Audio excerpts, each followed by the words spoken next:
मुगल सल्तनत।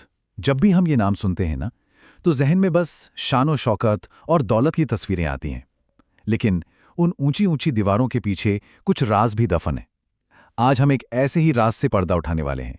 एक ऐसा जुर्म जहां शक तो सब पर था, पर सबूत एक भी नहीं। तो चलिए चलते हैं वापस उसी दौर में। और यही यही वो सवाल है जिस पर पूरी कहानी टिकी है। सोचिए जरा, कोई सबूत ही ना हो तो क्या चोर को पकड़ा जा सकता है? मतलब ये तो ऐसा सवाल है जो किसी भी केस को शुरू होने से पहले ही बंद कर दे। क्या ये वाकई में मुमकिन है? चलिए देखते हैं। कल्पना कीजिए आगरा का किला।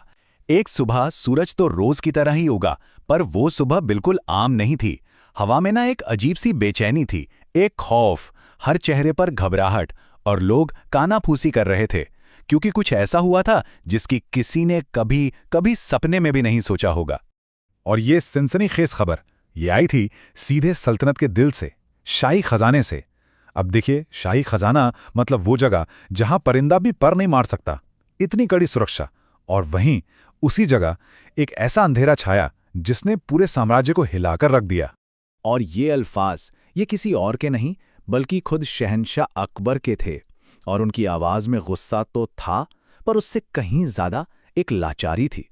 सोचिए, सल्तनत की सबसे बड़ी शान, वो बेशकीमती हीरा, बस गायब था, अपनी जगह पर था ही नहीं।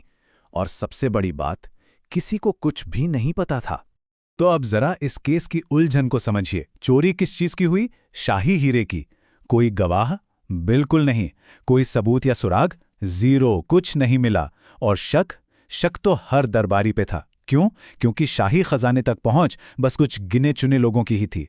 जरा उस दरबार के माहौल को महसूस करने की कोशिश कीजिए। जहां कल तक लोग एक दूसरे की वफादारी की मिसालें देते थे, आज वही लोग एक दूसरे को शक भरी नजरों से देख रहे थे। मतलब दोस्ती और भरोसे की जगह अब सिर्फ शक ने ले ली थी। तो जब शहंशाह की उम्मीदें टूट रही थीं और दरबारियों की हिम्मत जवाब दे रही थी, ठीक उसी वक्त उस खामोशी को चीरते हुए एक आवाज आई। और ये आवाज थी बीरबल की, जो हमेशा की तरह कुछ अलग ही सोच रहे थे। और बीरबल का ये दावा सुनकर तो जैसे पूरे दरबार में सन्नाटा छा गया। क्या बिना सबूत के चोर पकड़ा जाएगा? ये तो नामुमकिन सी बात थी। सब हैरान परेशान थे।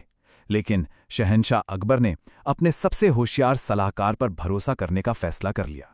और फिर शुरू हुई बीरबल की वो मशहूर योजना जो इतिहास का हिस्सा बन गई। देखिए उन्होंने किया क्या। पहला स्टेप, जितने भी संदिग्ध दरबारी थे सबको एक साथ बुलाया। दूसरा स्टेप, हर एक के हाथ में बिल्कुल एक बराबर साइज की छड़ी दे दी।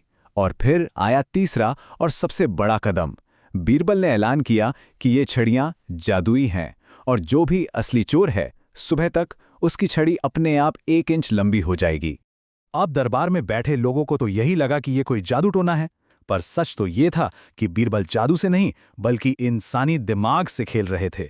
उनकी ये पूरी की पूरी योजना असल में साइकोलॉजी के एक बहुत ही गहरे प्रिंसिपल पर आधारित थी। तो बीरबल ने जिस टेक्निक का इस्तेमाल किया उसे कहते हैं साइकोलॉजिकल प्रेशर, यानी मनोवैज्ञानिक दबाव। इसमें होता क्या है कि सबूत बाहर नहीं ढूंढे जाते, बल्कि अपराधी के दिमाग के अंदर पैदा किए जाते हैं। बीरबल को पता था कि चोर को कोई और नहीं बल्कि उसका अपना डर और उसका अपना ज़मीर ही पकड़वाएगा। अगली सुबह दरबार फिर से लगा, और माहौल ऐसा था कि सांसों की आवाज भी सुनाई दे। हर किसी की नजरें बस उन छड़ियों पर टिकी थीं। खुद शहंशाह अकबर भी चुपचाप सब देख रहे थे। सबके मन में बस एक ही सवाल था, क्या बीरबल का ये अजीब सा तरीका काम करेगा? और फिर ठीक वही हुआ जिसका बीरबल को अंदाजा था। चोर को किसी और ने नहीं, चोर ने खुद को ही पकड़वा लिया, अपनी ही एक गलती से।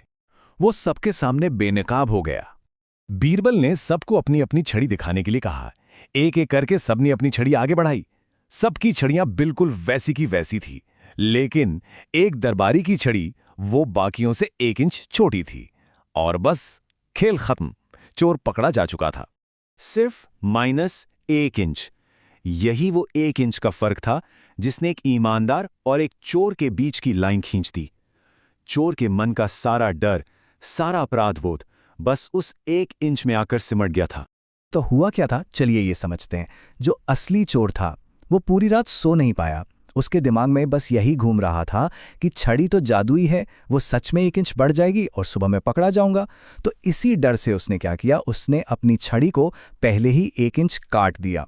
उसे लगा कि जब सुबह छड़ी बढ़ेगी तो वो बाकियों के बराबर हो जाएगी। देखिए, उसके गिल्टी माइंड ने, उसके ज़मीर ने उसे ये सोचने का मौका ही नहीं दिया कि छड़ियाँ जादुई थी ही नहीं। तो देखा, बीरबल ने कोई जादू नहीं किया था।